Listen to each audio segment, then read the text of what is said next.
This is Woodwords the podcast, a production of the Kansas City Woodworkers Guild, with host Kevin Thomas and producer Chris McCauley. Here's your host, Kevin Thomas. Welcome back, everybody, to another episode of Woodwords the podcast, presented by the Kansas City Woodworkers Guild. Today we have a special group with us. We have members of our most recent Basic Woodworking Class and an instructor. And would you please introduce yourselves? Don Steele. My name is Grace Ambrose, and I was one of the students in the class. My name is Rich Higgason. I was one of the instructors in the class. And my name is Ken Meek, and I was a student in the class. All right, thank you, everybody.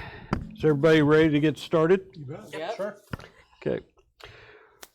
What was your woodworking experience before taking this class? Let's start with you, Don. Basically, novice. Didn't have a woodworking background. Had taken metal shop in high school many years ago. Done some work with, construction material lumber. Nothing big, but not woodworking like we do here. Was that metal shop in high school 10 years ago? It was more than 10. It was actually 50. So, been a while back. Back when they actually had metal shop in high school. Grace? When I was in high school, we did not have metal shop or regular shop. My experience is similar to Don, pretty much not very much. I am restoring a house, and I've been doing a lot of sort of carpentry, rough carpentry, construction kind of work, and I really wanted to find a class that would help me develop more woodworking versus carpentry skills, and was really happy to find the guild, and it definitely gave me that and set me on a new, totally fascinating interest and hobby. Okay, Ken? My only real exposure to woodworking was in shop class in 9th grade, like the others. I was always fascinated with it, but I went off on a different career. Over the years, I've done things like decks and stairs to decks and things like that with what I do have at home, but nothing that's more precise and nothing with the instruction from tons of knowledge like we have down here at the shop to help me learn the better techniques to build something good, I'll call it, as opposed to something more rough like a deck project. And so when I retired here less than a year ago, I remember seeing this guild at a maker's fair at Union Station several years ago. A bunch of guys helping kids make kits out of projects out of little kits, I guess, for the kids, and I always remembered it. And so when I retired, I looked them up, and next thing you know, I'm in the class. Rich? You started out in doing the basic before you became an instructor, right? Yeah, I took the basic class in about 2016 or so. My experience with with woodworking is my grandfather was a woodworker, and he had a bunch of tools that he had passed on to my dad, and right around 2015, 2016, my dad said, well, time to get him out of his basement, so he sent them to me, and I felt like I should probably figure out how to use these things. So I found out about the guild, and I took the basic woodworking class, and about 2018 or so, I came back and started working as an instructor, mostly for selfish reasons, actually. The best way to learn something is by teaching it, and I felt like I still wanted to continue learning, so I volunteered to help out with the class so I could actually get a little bit more knowledge. And as time has gone on, I hope I'm starting to get to a point where I'm giving back as well. Good. Okay, what was the biggest thing you learned in the class? For me personally, I think, for one, learning some of the proper techniques for using the material or the machines. One of the things that Norm stressed was consistency, which helps your project go together better, but all the parts are consistent. Some of the safety aspects that, if you're trying to teach yourself, you may not understand or implement. I think that's about that. Yeah, I'd really say the sort of consistency both in, learning how it is that you mark and measure things versus somebody else, but also just becoming more confident using all of the tools. Like I think about myself compared to when I took the Rough to Ready class in December versus now, where it's like I would feel confident walking up to almost any tool in the shop, but like particularly things like the jointer, the planer, the table saw that we were using over and over again. It really gave me the confidence that, if I continue to do that with any piece of machinery here, I'll be able to develop that same level of confidence that I have with that equipment.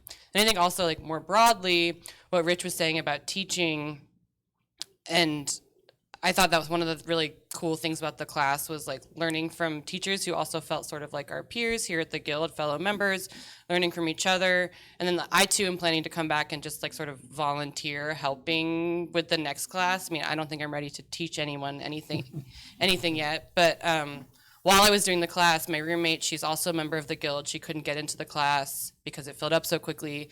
But we would come here one night a week, and like I taught her how to make a cutting board like we did in the class. And I think just learning that sort of very collaborative, cooperative spirit that's here at the Guild is one of the things that like I think woodworking could be a really solitary pursuit in your garage or in your own shop, but doing it here and learning like how much you can learn from other people, it was really like a special sort of bigger picture thing I took away from the class. Ken? Well, I echo what Don and Grace said as well in terms of the using the equipment correctly, safely, as well as the knowledge, the collective knowledge of all the instructors and all the shop foremen. I've never had any question that they couldn't answer and easily and eagerly do so. And also learning that there's not just one way to do a certain thing. There's different techniques, none of which are wrong. It's more of a personal preference than anything, whatever you get comfortable with.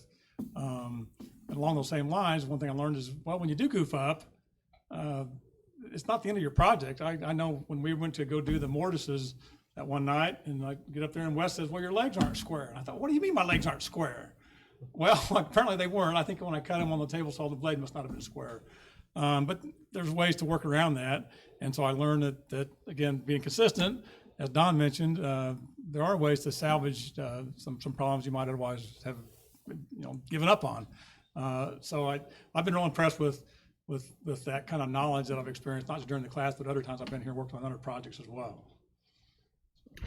Okay, do you feel that the instructors did their best to make sure you got a process down before moving on to the next process? Whoever wants to start. Yeah, I believe that. I mean, it was for many of the parts, you'd get a demonstration of how to perform the operations on the machine, how to set the machine up. Sometimes the machine was already set up, but yeah, and plus the instructors would kind of check before you started another process that you'd completed the previous part well enough to go ahead and proceed, or how you are, as with the table legs, how you can correct that before you proceed. So I thought it was all very well done. Yeah, I think the good thing about it is that no one's going to do anything for you in the class. So they're really going to give you the tools that you need to get the project done and get it all set up. But you really are the one that has to, no matter how frustrated you are trying to, find center on a certain piece of wood, or you're the one that has to do it. And the instructors are there to, I think one of the best things about the Guild in both the instructors and coming into work in the shop with the shop foreman is that people really want to help, but no one ever comes up to you and says like, this is how you do it, or this is how you should do it. I think particularly as a woman coming into this shop and as a younger woman, I was a little bit nervous about possible dynamics that could be here, was sort of like, mansplaining or something like that. But that has never once I'm always, I hate to say, like, pleasantly surprised, but I'm always amazed at how much it really is. Here, someone will walk up to you and say, like, hey, can I make a suggestion, or can I show you how to do this a different way, or what are you trying to do? And, like, here's, like, I see how you're doing it that way, and that's totally fine, but, like, here's how I would do it.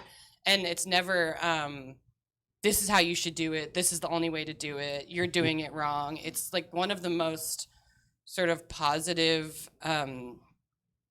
like, I don't know what kind of, like, training the shop foreman go through in terms of, like, the pedagogy of the Woodworkers Guild, but it really is super amazing and very special. And, like I said, being much younger than many of the members, being a woman, I was really nervous about that. And I felt like every time I was really set up to succeed, and also set up to, be empowered to figure out how to do things myself, and with, that, like, sort of like dopamine rush you get from problem solving or accomplishing something. And yeah, the instructors we're all great. There were certain people you're like, okay, I know I want to go ask him for help right now, because I'm, feeling a little,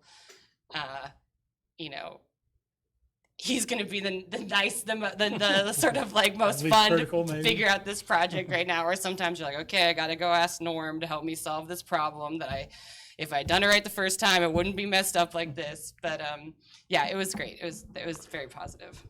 Let's face it, the cutting board. I mean, we can all say the cutting board. Absolutely, the best highlight of the whole of the thing, right? Yeah. Actually, I would say probably the plant stand is probably the best project we actually do. But all kidding aside, when I took the class, I took it from David Kratz. And David Kratz is the guy just knows so much. But when I came back and started teaching, that was with Norm. And Norm really takes a lot of thought into the pedagogy of what he's doing. That whole thing he does with the three bears. Mm-hmm. That's all Norm. Nobody did that before Norm. And I'm not going to tell the story. If you want to see it, you can come take the class. But it's on Norm's version of the podcast. Oh, is it? Okay. Yeah. Anyway, my day job is I teach English, and so I've been teaching for over 24 years, and I learned stuff about how to teach from Norm. And so a lot of it, we don't go through any formal training, but a lot of it is just learning from each other and how each other, approaches it. Yeah, I thought all the instructors were very well prepared for each session. Each session started with basically an explanation of what you're going to try to accomplish that evening, and explain in detail with diagrams in some cases, or at least with the plant stand. And I think you had a pretty good understanding of exactly what you were going to do. The one, I guess, not an exception, but one thing that might help in the future is the night we did all the marking. I thought it might have been helpful to see the machine that we used to cut out the mortises, so you can see exactly what you're marking, as opposed to just, okay, mark these lines on the wood because we're going to be cutting, but to know where you're going to drill that square hole and know exactly why you're marking it the way you did might have been helpful for me. Not that I had any problem with it, but to visualize that, so you know exactly what you're going to do with those marks would have been helpful, maybe. But certainly everybody's very, very ready to explain and go over it again with you. And well, I have no certainly complaints, but pleasantly surprised, not surprised, but happy with the preparation and the quality of everybody. Everybody's wanting to help. Everybody knows they're all interchangeable almost. So what one could do, the other could do just as well. So I did appreciate that. Yeah, for those who don't know about the plant stand, like, you start it on the very first day of class with prepping the wood when you have very, very basic knowledge or almost no knowledge at all. And I think that's one of the things that makes that project so special, is that you're starting it from the very beginning, and you can slowly see, like, both how your skills are building and also, like, oh, now I understand, like, how this is all gonna fit together. Yeah, and it's awesome. It's rewarding to see what started out as just a big chunk of wood, and before you've cut it all up and glued it together in different ways, and what it ended up to be. And it's hard to visualize this chunk of wood became this plant stand. Pretty fascinating, pretty amazing. So that was really, really good to see, and something to take a lot of pride in. One of the things I think is really, really good about the way this class is organized is it's based upon the different skills you need to learn. So, for example, something just simple as a cutting board, we learned a lot of different skills in here, from laminating wood, which would help anytime you need to make a bigger board. And so we then reinforced using the table saw, the planer, the joiner on this very simple project. But then we also introduced things like using the pattern bit on the router.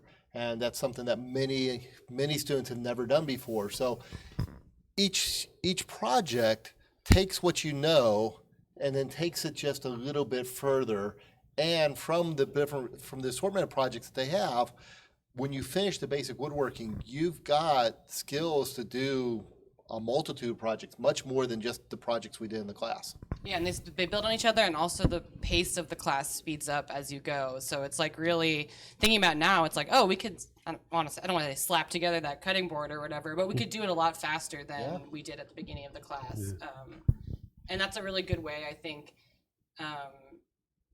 There's not like homework in the class, but you are really going to be much more prepared if you do come to the shop outside of class and make sure that you're staying on top of things, because does get easy at the end to fall behind, and making sure that you are like ready to make the most of the time with the instructors in the shop is a huge thing if you want to like get the most out of the class in the future. Yeah, I certainly agree. When I had those non-square legs, I kind of got behind that class, but coming in that subsequent weekend to fix some issues and get back on track was almost necessary, I'd say, to really get current before I went on beyond that.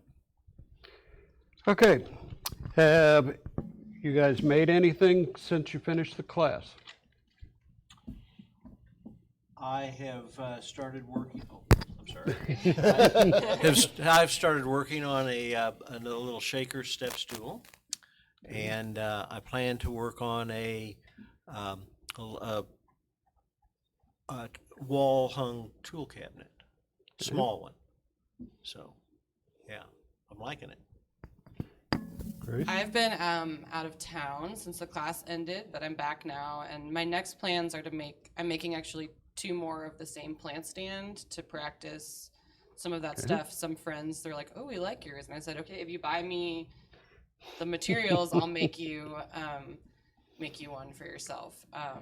And then I have lots of big plans for other things, but not yet. That's one of the problems you run into with these neat projects, is everybody wants one. Right. Yeah. My mom was like, I'm like, Mom, I'm not making a plant stand in Kansas City and driving it to you and to Washington, D.C., but. I've made just a couple of oddball things my son needed for his apartment, nothing specific for projects, but having the tools to come in and use them and be able to help him has been really good. I have built a couple mason bee houses, which is kind of a neat thing. It's really just mason bees don't make hives; they nest in holes. So I had Craig help me with the drill press, set up I had a 3/8 inch drill bit that I had to go through 2x6s with on edge. So each of these houses had, 50 or 60 holes. I made 2 of them, so I was over there for hours drilling holes. But put that together with a little roof and everything, and that's kind of cool. I got that done.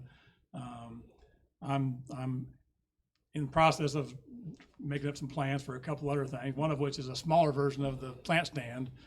At the corner of my front room, I got 2 windows on either side, and just a smaller version would be kind of good, I think. So I'm gonna probably do that. My brother thinks I'm Bob V all of a sudden, so he's got plans for me to make some cabinets and around this fireplace he's got.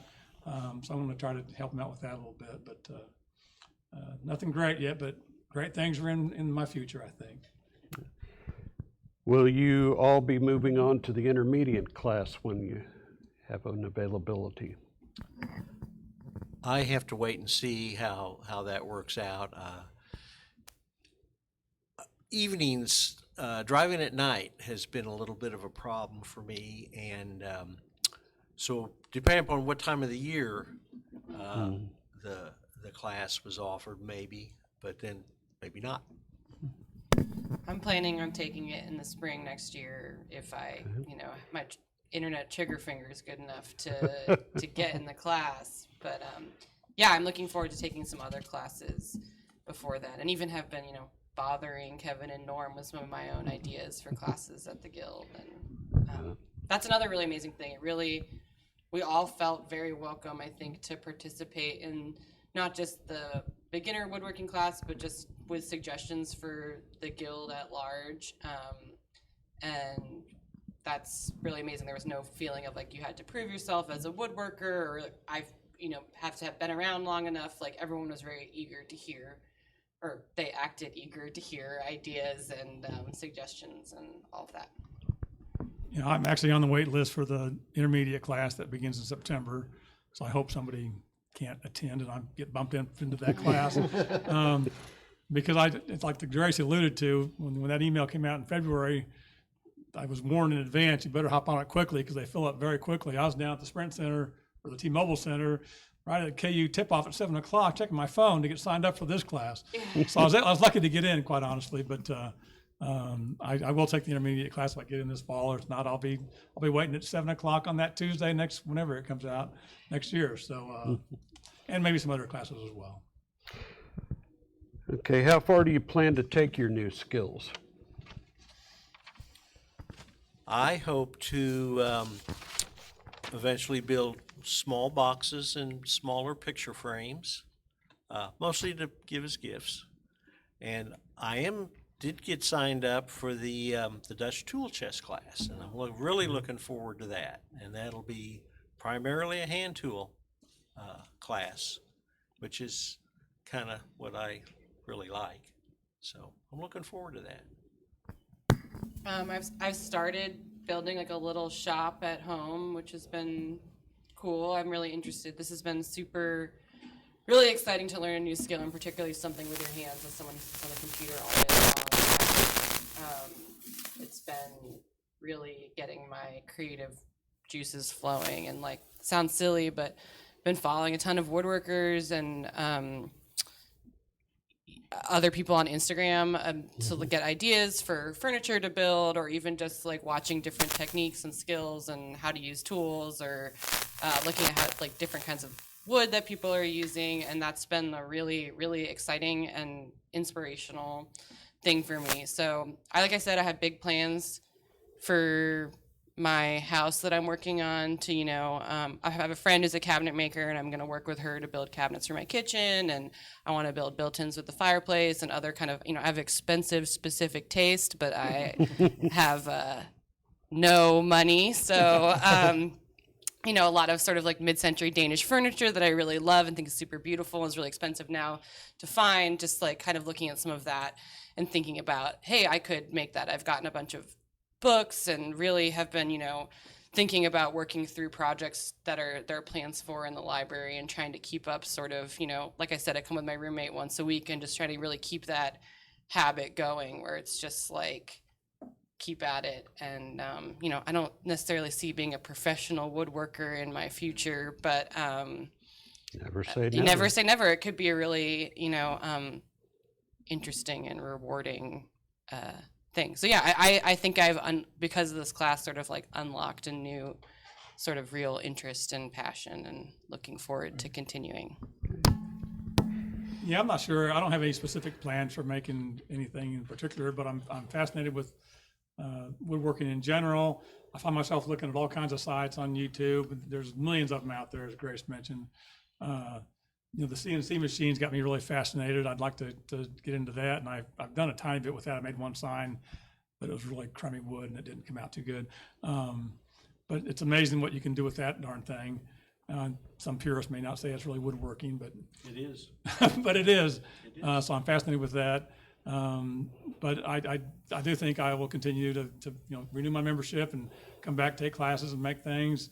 I'll get some ideas. I think you see cutting board that use bent woods and in woods and all kinds of options. So it's just a matter of time before I do try something like that, because I am fascinated and I'm retired. What else am I going to do, right? That's right. Rich, question for you. Okay. Okay, do you have a specialty that you lead you're part of the class? So, as we kind of mentioned earlier, I lead the cutting board project, which is, well, this right here. This is the cutting board that we do without the laser engraving. But the guild does do laser engraving as well. We have a laser now, so we could actually do this. But anyway, I do the cutting board project, and we kind of talked about it a little bit earlier. This is the first project that we do in class, and it's a fairly simple project, but I think it's fairly rewarding. And it within a couple classes, students walk away with something that they go, "Oh, I can do that," and it makes for a good presence. It's a good cutting board that you can use. So that's what I teach. And it's simple, but gluing is still the worst part of like any project ever. So that was the first experience with like gluing something up, and I think having good clamps is critical. yeah, it's challenging. More challenging than you think, You actually. got to start with it thicker than you need so you can plane it off really Right. smooth. Yeah. Otherwise, you end up with just a cheese board or a pizza board. Okay, who's willing to come back and help instruct in future basic woodworking classes? I guess I am. I'll say it again too. I was so excited when I saw Terry as a teacher for the first time, and she was the only woman who came in to teach. And I think it's really, I don't want to keep harping on this, but I'm really looking forward to like showing up and just helping out wherever is needed. But I think it was really nice to see someone who looked like me, who also had recently started, in the past couple of years, her woodworking, journey. And that was really cool. So I'm hoping that by coming to the class, I can offer some of that to some other students too. Well, I'll certainly be open to it, although I got to say, even attending class 10 straight weeks was kind of a challenge at times. I've gotten involved in a number of things. I volunteer other places. So to make that commitment, I really wouldn't want to commit and then not be able to do it. So, and I think somebody mentioned I'm not sure I'm qualified to teach, but maybe I am. That's how Rich started back in the day. So that's encouraging. So I will. I'm just not quite sure when. The beautiful thing is you can come in just for a couple sessions. You don't have to make a 10-week commitment. We have people come in and out throughout, and so that's a useful thing. I'll keep that in mind. I'm not opposed to that. Again, part of it is whether I'm going to drive at night or not. Right. However, you come in for a portion of the class if it's wintertime or whatever. And I also do some other volunteering work with the guild, so you also have to balance all of that. Right. Well, I want to thank you all for being with us today, sharing your insights on the class. If you said you're interested in teaching, I will be in touch, since that's my job now. As you can see here at the Kansas City Woodworkers Guild, education and sharing the craft is important to us. So as always, remember to work safe and get your sawdust on. Thank you. This has been Woodwords the podcast, a production of the Kansas City Woodworkers Guild, with host Kevin Thomas and producer Chris McCauley. A special thank you to our guest today, to the Guild's Leadership Committee, and to all of our sponsors. For more information about the Guild, upcoming classes, and events, please visit our website kcwg.org. You can also find us on social media by searching for Kansas City Woodworkers Guild. For more videos, please check out our YouTube channel. If you like this video, please be sure to like, comment, and subscribe.